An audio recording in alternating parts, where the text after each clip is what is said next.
It's time now for our press review with Elitsa Gadeva. Elitsa, you've got more on that announcement from Emmanuel Macron about that hike in defence spending.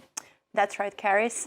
The now famous sentence of Emmanuel Macron, "To be free, we must be feared," is on the front page of the French daily Le Telegram.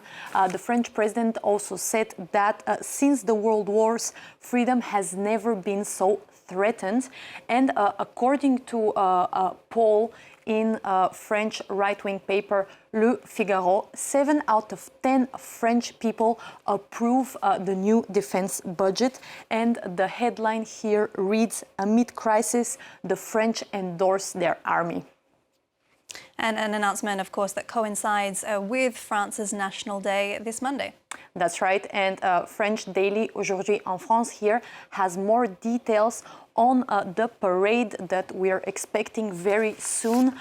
There will be around 7,000 men and women marching on the Champs-Élysées, nearly 70 military planes, 35 helicopters and more than 200 horses are expected there. And French conservative La Croix, however, has decided to focus on the opening act, the presence of Indonesia as the honorary guest.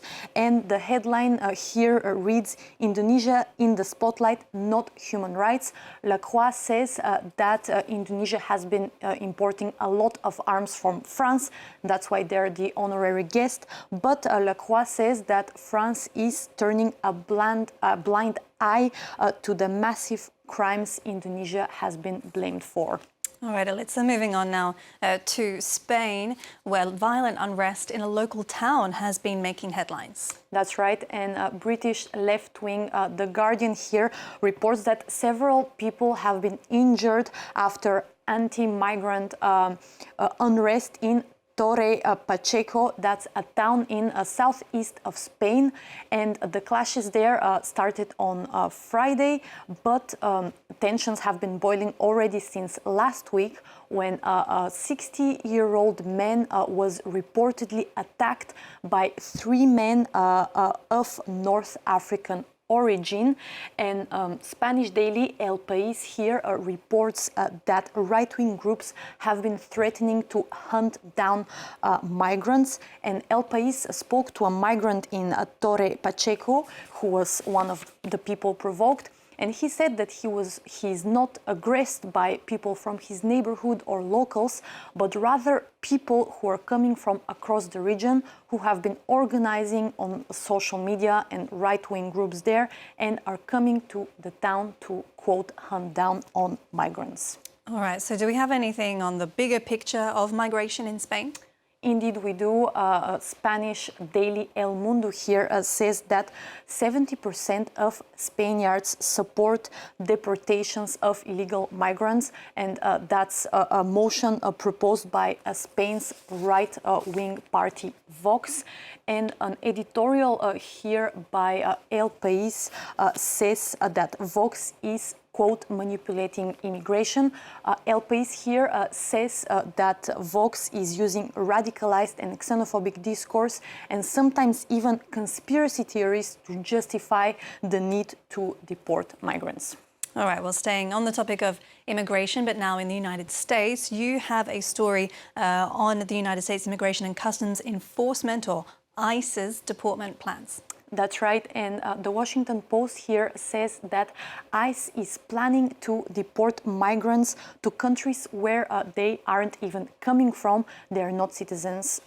For example, those are countries where they don't have any family and where they don't speak the native language.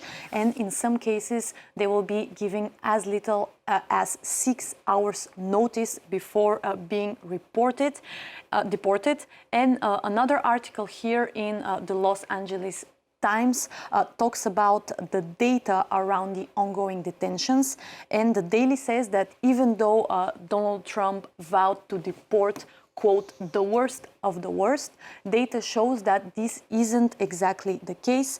The paper says that the majority of the people who are currently detained by ICE have no criminal convictions, and very few of those who do have committed high-level crimes. And the paper says that this is a stark contrast to the chilling nightmare that the American president describes. All right, and finally, a fascinating prison escape story from the French city of Lyon. That's right, it's quite of an insane story here in Lyon. A 20-year-old prisoner hid in the laundry bag of his fellow cellmate, and that's how he managed to escape. His fellow prison mate was being released. He just got in there and he was set free, and he was in prison for criminal conspiracy and organized crime, but it took the prison administration a whole day before they figured out that he was missing, and now he is currently wanted by Interpol. Yes, they did. I did see that they released a notification to those countries involved saying, OK, this person is on the loose. Thank you very much for that look at the press, Alitza Gadeva. Thank you.